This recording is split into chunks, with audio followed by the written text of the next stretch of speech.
Hello, welcome to the Game Over Man podcast. In this episode we have 3 reviews, one coming from Rick, one coming from Liam and one coming from me, Dean. So I really struggled to get some content together this episode. I hope it turned out alright and I hope you all enjoy. So grab yourself a lemonade, stick a little umbrella in the top of it and maybe a curly straw because we're about to get fruity.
Let's change everything!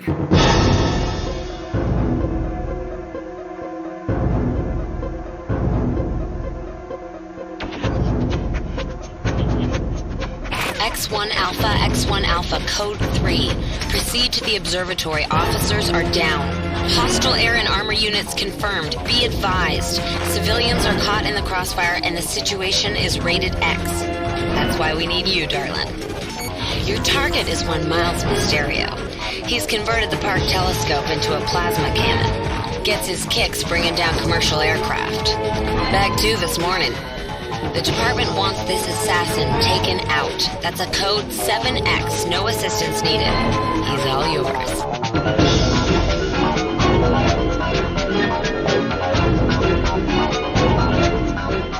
Hello, it's Rick here.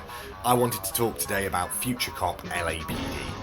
I recently had to clear all my stuff out of my parents' attic and I found my PlayStation 1 copy of this game and I was over the moon because it was one of my favourite childhood games. So this was a entry in the Strike series. So you may remember Desert Strike, Jungle Strike, Urban Strike, the Miners Strike.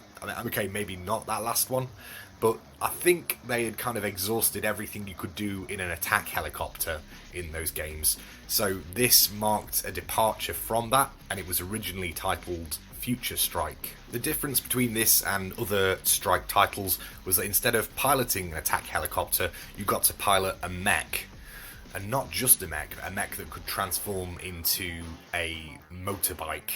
So the campaign saw you rolling up in your badass mech or motorbike, transforming into a mech, taking out bad guys and various vehicles that they had. It was awesome. And it was all from a different perspective to the previous Strike games. And they added a lot of platforming in it, which was maybe not so great. And you probably did more damage to your mech by falling off platforms than you probably did absorbing bullets and stuff. So I'm not so sure about that. I feel like the Strike team tried something new and it was maybe an area they didn't have a lot of expertise in, and some of the map design is a little bit confusing. It almost felt like they might have designed it for an attack helicopter and then decided, hey, actually let's just change it so you're using a mech. This will be way more badass. So you have this campaign where you can turn up, kick ass and take names across various locations in LA, like Griffin Park, Venice Beach, LAX, all the memorable places in LA that I've never been to. And you can also play in co-op, so that was great fun, being able to play it 2-player, something that I don't think you could do in any of the other Strike games. But the campaign wasn't the best part about the game. There was this bonus mode called Precinct Assault that was a multiplayer game. You could play against your mate and you had a base each and you had to get one of your little hover tanks that were generated from your base into the enemy base. It had a brilliant intro. This is Precinct Assault. You begin inside your base. You know where the action button is, right? You'll need it. Each base has a hover tank generator. Action button. I can remember it most of the way through. You could also play it single player against an evil CPU called Sky Captain, who would show up and taunt you and say things like, "Beginner's luck, try to take me this time," and say, "You are beginning to anger me. Like, you don't need that turret, do you?" And stuff like that. And you had to play a lot of levels for him to actually get threatening and difficult to beat. But there are about 40 levels of difficulty to play against him, and it just kept me hooked for ages. I absolutely love that mode. People have said that it's one of the earliest examples of a MOBA, because you could actually play it online in the PC version, and it is all about getting your dudes to destroy the enemy base. You could also do things like pay extra points to get a massive armoured tank that would have a better chance of getting in the enemy base, and create flying fortresses and defence helicopters to protect your zone. In some ways, I think it was better than modern day MOBAs, because I can't remember an example where you build your own defences. And this is where having the two modes between the attack bike and the mech came into play, because the quicker you could get around the map and secure turrets and objectives, the better. This was a bit of an overlooked title though, and it didn't sell very well despite the pedigree of the Strike series. And I don't know whether this was the last Strike game ever made, and the studio split up after its creation, which is such a shame, because this game deserved better. I wouldn't say that it is a all-time classic, but it was a hell of a lot of fun to play. If you can find a copy, I suggest going out and playing it if you've never tried it. Future Cop, LAPD.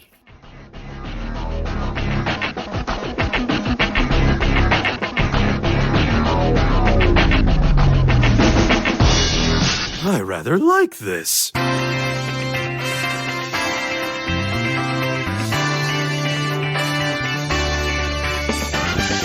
Hello there, retro gamers, and welcome to Davidson's Dodgy Deal, with me, Dick Davidson. Now, I've been having a look around at what retro offers there are online on the internet, and I found that on GOG.com they're having a sale on the Worms franchise. You can pick up Worms United, that contains the original Worms and the expansion, for a whopping 89 pence this week. The whole franchise has been reduced too. Meanwhile, on Steam, I've noticed Ghosts and Goblins Resurrection is on sale with 33% off, so you can pick it up for less than 20 quid. Seems a bit steep in my book. And always remember that Black Friday is just round the corner, so we'll be keeping our eyes peeled for any retro hardware deals. Oh, shit. That's the Inland Revenue. I best be going. Till next time, bargain hunters.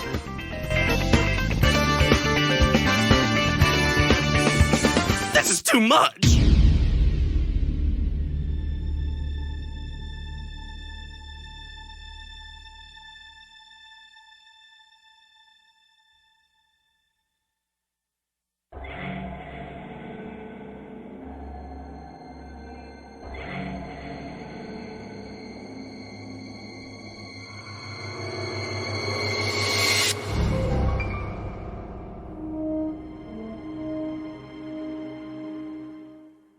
A bizarre incident occurred in the outskirts of an American suburb called Raccoon City. It was later revealed that the terrible disaster had been caused by the T-virus, a mutagenic toxin created by an international corporation, Umbrella Incorporated. The Raccoon Police Department's special GOMP unit began an immediate investigation. The case was apparently closed thanks to the efforts of the GOMP members, Liam and Monty. But the Umbrella Corporation's experiments were far from finished.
Released in 2002, developed by Nintendo, Metroid Fusion is the prequel to the game that everybody is creaming over at the moment, Metroid Dread. Yes, long before Samus Aran made her way into the current generation of consoles, she was a badass killing machine on the plucky Nintendo Game Boy Advance. A large part of Samus's character progression in this game happens in the opening title sequence. She struggles in a battle with a parasite known as X. This parasite's properties include shapeshifting into any damn antagonist it damn well feels like, but it also fuses with Samus, hence the fusion part of the title. Now you'd think this would grant Samus some badass powers. It doesn't. It limits her. She loses all of her suit's abilities and must gain them back to progress through this adventure. Again. So the boffins back in some space station somewhere try to remove the X-parasite from Samus, but they almost kill her in the process, so they just kind of give up and leave her be. I guess being rubbish is better than dead, right? But rubbish she ain't. Samus wants to kick ass, and that's what she does. So off to the planet SR388 she goes. This is where the game starts. Following the traditional 2D platform adventure em-up, we lead Samus into the depths of SR388. This place is riddled with the X-parasite, taking on forms of many a beast. Luckily, also being riddled with X, Samus can absorb loose parasites to regain health, rockets and such. It's quite handy. Missions are cast upon us by computer control rooms.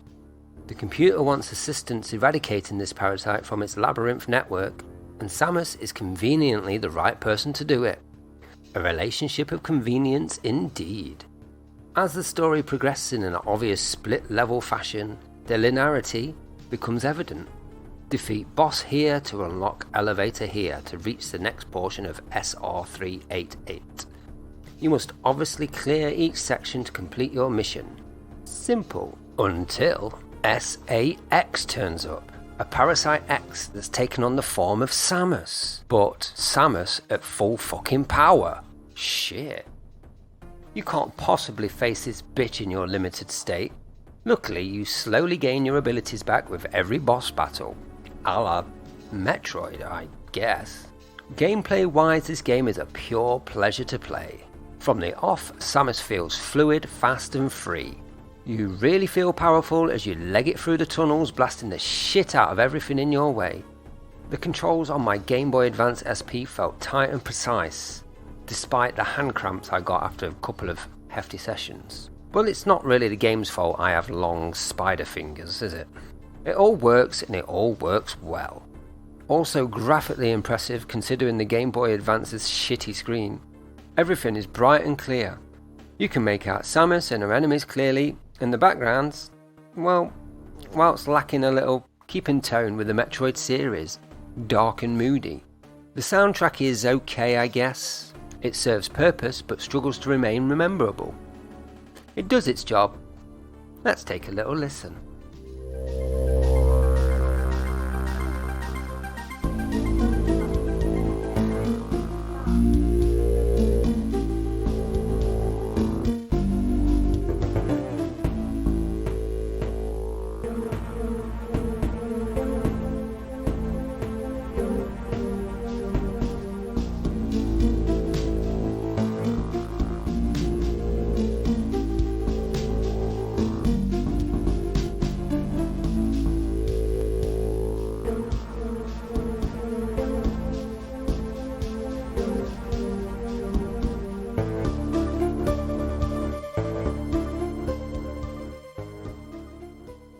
All in all, Fusion offers more Metroid goodness. Steadily improving on its predecessors, Fusion tries to progress with its storytelling only to force itself down a one-way street. Not that this is necessarily a bad thing, it just seems a little bit more guided than perhaps it should have been, leaving an exploration gap. Saying that, I've really enjoyed playing through Fusion over the past couple of weeks, and I feel I'm ready to take on this year's release, Metroid Dread.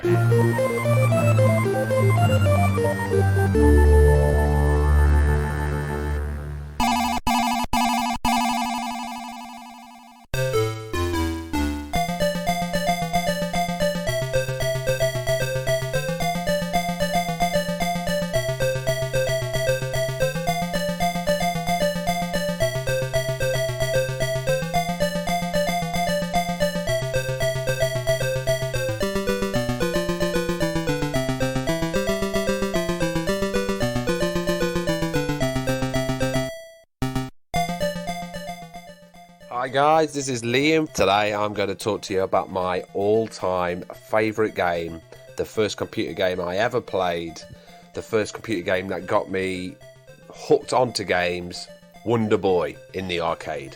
That's right. I literally used to go to Skegness. I mentioned this on the previous podcasts, and I used to play Wonder Boy. The first time I played Wonder Boy, I was in a holiday resort in the UK called Skegness, where it is not the nicest of places, but in this little cafe where you could go and get your bacon cobs or your bacon sandwich or bacon bomb or whatever you call it, I used to go up there. My mum used to give me 50p, and every morning I'd run up to that shop and I'd order everybody's breakfast and I'd chuck in my 50p. That used to give me 5 continues. But Wonder Boy never let you continue. So when you died, you died. This was well, I can't even talk because I've got so much to say about this game. It mind blows me how good it is, and still to this day I still go back to it. I've got it on my mobile, I play it at home, I play it on the toilet, I play it everywhere. Wonder Boy was made by Sega, I believe in 1985 or 1986. So when I was playing it, I would have been 5 years old, 6 years old.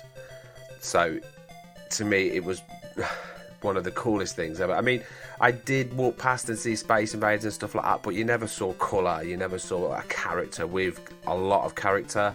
So when you first saw Wonder Boy, it was mind-blowing. And the music on the level is the most irritating music in the world, yet I still hum it to this day. I walk around the streets singing.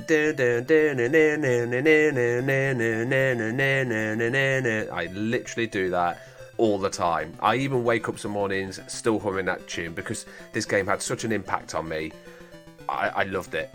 So for you guys who don't know what Wonder Boy is probably a really bizarre game when you think about it. He is a caveman who is trying to rescue his girlfriend Tina, a caveman called Tina, from the evil wizard. I'm sure he was a king or a wizard I have no idea. I'm going to assume he looked like a wizard. You had 4 worlds with 4 levels, each of them, and each of them had a boss at the end of them. And the bosses were simple. They just literally did like what Bowser did in Mario. They jumped up, they shot the fire out, or they shot through axes, or they shot magic at you, and you just literally had to throw your axes at them until they flashed into multiple colours, and when they did, they blew up and you saved them. So when I started playing Wonder Boy again, I actually streamed it. So if you guys want to check out the stream, it's over on YouTube. You can watch me play Wonder Boy. I actually finished it. It took me 64 days to finish Wonder Boy. Every day I streamed it until I finished it, and what a game. I mean, if you check out Wonder Boy, he looks like an Australian surfer, something like out of the 1980s Home and Away series. He looks like a really bad Jason Donovan.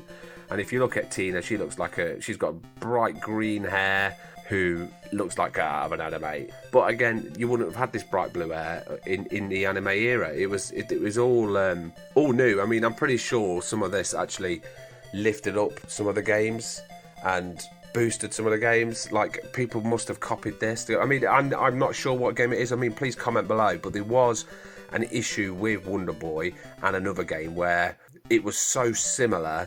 They changed the name from Wonder Boy to like Mega Boy, and it was literally the same game. It was Adventure World or Adventure Quest, not entirely sure. So I can tell you now, this was one of the highest built games as well that Sega released. I'm sure Sega created 600 machines, like arcade machines, which was so big back then. I mean, you had games like Alex Kidd, Teddy Boy Blues, Space Harrier, Sega Ninja. You know, they were like the big high-produced machines, and Wonder Boy was in them. I'm pretty sure it was 600. I mean, I know that Alex Kidd and the Sega Ninja was all around 600. So I'm pretty sure that's what it is. As for the game, I mean, it was a really bizarre game to play. I mean, you had a caveman who looked like he was from Neighbours. You had this really long, irritating, confusing, but lovable music. every time you jumped, your energy depleted, so you had to eat. So you were kind of like hunting, and it was not only was it just not just a platform, you had to watch your energy levels as well, because you could just end up dying. And then sometimes 1 minute you'll have 3. So what would happen in a level? It wouldn't be the same jumps, and it wouldn't be the same bosses. So it would be the same bosses, but it wouldn't be the same enemies, and the enemies would just appear out of nowhere. 1 minute you run across on the same bit, there's 3 wasps.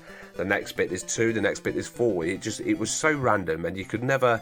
And I think they created it to the point where it was supposed to be that difficult, where you couldn't really understand going across, and you just couldn't time it or get world records and things like that. It's all randomized. I mean, I'm pretty sure now when you play Wonder Boy, when it is actually the same stuff, and it's not the same. It is the same bosses and same enemies and things like that. But I'm sure. Well, I remember in the arcade it was all random. The other part of Wonder Boy was the skateboard. Now he's a caveman hunting, eating food to get his energy, yet you could pick up a skateboard. Now, the skateboard used to get depleted when you hit a rock or you hit a wall. But then you would be able to hit the monsters and hit the enemies and collect the fruit and keep going. So the idea was to get the skateboard. Now, when you was on a skateboard, you actually couldn't stand still. You could brake, but you still kept moving. So it was really dangerous to get the skateboard, yet you could get through the level a lot easier if you had the skateboard. So the game was it was bizarre to play, and it was bizarre to look at, yet it was one of the most beautiful things that I could look at, and it was one of the most beautiful games that I could look at that time. I mean, in 1986 or 1985, there wasn't many games out there that were pumping out this kind of graphics and music and things like that. So it was like, to see it in an arcade was just beautiful. I mean, even now, if you check out Monty, who's built his own personal arcade and he's done a YouTube video on it, you can actually, when you walk past, you for some reason, maybe it's just me, but when I walk past, the Wonder Boy machine always caught my eye every single time. Even to this day, when we go to like the arcade clubs, Wonder Boy, when I walk through, I always go on because it catches my eye. Same as the Simpsons arcade, but that's another game that I will be reviewing. But back to Wonder Boy. Overall, the game was difficult. What a difficult game. It was constant enemies, it was constant jumping, it was the frustration. You only had 3 lives, you didn't continue, you constantly were just getting attacked and constantly getting these like really difficult jumps. And at one point, I was on World 4 level 2, not the last level was dead easy. World 4 level 2, the jumps have to be so precise. If you don't get it right, you're gone. Now, Wonder Boy, when you're running across, when you're using a joystick and you're trying to get those timed jumps, impossible. Luckily, I completed it on a joypad, and I did it on the standard emulators. So when I streamed it, I actually used an emulator because I couldn't rig up the arcade controller to do it. But I don't think I would have been able to complete it with the joystick. And I think they knew that. I think they knew it completely. I've checked the reviews online, and I've checked the reviews everywhere. I mean, this game is getting 8 out of 10, 9 out of 10, 8 out of 10, 9 out of 10. Just looking through them there. Someone put 4.5. I'm not going to mention his name, but you're an absolute twat, because it is not a 4.5 out of 10. So for me, overall, this game gave me music, it gave me graphics, it gave me a heart uplifting experience. I still play the game. It is a retro game that will be in our lives forever, and I will pass this down onto my kids, and I will pass this down, and I'll make sure they do, because this game will always be in our lives, and it is one of the greatest games ever in the arcade for me. I mean, please let me know what you guys thought about Wonder Boy in the comments below. Check us out. I mean, email us, message us on the Facebook group, check us out on the YouTube. Just please let us know what you think about Wonder Boy, because I would love actually to find some Wonder Boy fans so I could sit down and have a good chat about it, because again, it's a game that will always be a part of my life, and I will always play it forever. So Wonder Boy for me will straight away, if I could go higher than a 10, it would be 100 out of 10. But unfortunately, I can only do a 10 out of 10. Wonder Boy.